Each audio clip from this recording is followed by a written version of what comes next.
मछली जल की रानी है, जीवन उसका पानी है। हाथ लगाओ तो डर जाएगी, बाहर निकाला था उसे। नाम था उसका अद्रिका, एक अप्सरा जिसे मछली होने का था श्राप मिला। जिस दिन मनुष्य के बच्चों को पैदा कर पाएगी, उसी दिन इस जीवन से मुक्त हो जाएगी। यमुना में तैरती अद्रिका ने एक दिन राजा वसु का तेज निगल लिया। कुछ ही महीनों बाद मछुआरों ने उसे पकड़ लिया।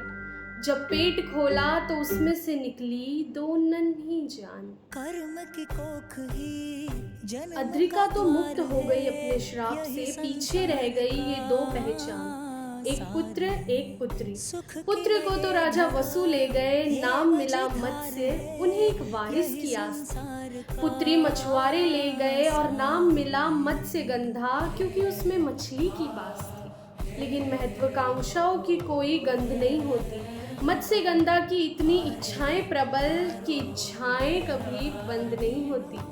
उसका हुआ ऋषि पराशर से मिलन, शरीर की गंध मिटी और नाम मिला सत्यवती। और एक पुत्र कृष्ण द्वापायन। समय बीता, आर्यव्रत के राजा शांतनु को प्रेम हुआ सत्यवती से। पर सत्यवती की यही शर्त थी कि मेरा पुत्र ही सजेगा इस गद्दी से।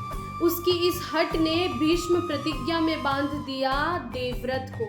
नाम मिला उसे भीष्म, पर वारिस नहीं मिला आर्यव्रत को। वो सिंहासन महत्वाकांक्षा और द्वेष से बंधता ही चला गया। प्रेम यहाँ धीरे धीरे, लेकिन धर्म यहाँ तेजी से चला गया। सत्यवती का ये पूरा वंश एक युद्ध के मैदान में खड़ा था। यहाँ ऐसा कोई ना था जो आपस में कभी ना लड़ा। इच्छाएं और द्वेष इतनी प्रबल कि पूरे कुरुवंश का नाश हो गया। एक छोटी सी जोत बची थी किसी गर्भ में, पर क्रोध की अग्नि से उसका भी नाश हुआ। श्री कृष्ण थे वहां पर जिन्होंने उसे नया प्राण दिया।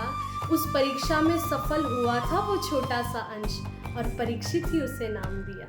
पता है वो गर्भ किसका था? उत्तरा का। उत्तरा थी राजकुमारी किस प्रदेश की? उसी मछली के कोप से निकले दूसरे अंश राजा मत्स्य, जिन्होंने स्थापना की थी मत्स्य प्रदेश की। समय की कोख से निकली एक ही समय पर दो राह। एक ने चुनी महत्वाकांक्षाएं और एक ने धर्म का वास। एक ने दिया समय समय पर धर्म को घाव, और एक ने अंत समय पे दिया मरहम की आस। तो आज भी वो अद्रिका, वो अप्सरा, वो मछली जब आकाश से देखेगी नीचे तो शायद यही दोहराएगी कि मछली जल की रानी है, जीवन उसका पानी है। हाथ लगाओ तो डर जाएगी, और बाहर निकालोगे तो अमर हो जाएगी। हरे कृष्णा, राधे राधे। सुख की नये धरा, ये मझधार है, यही संसार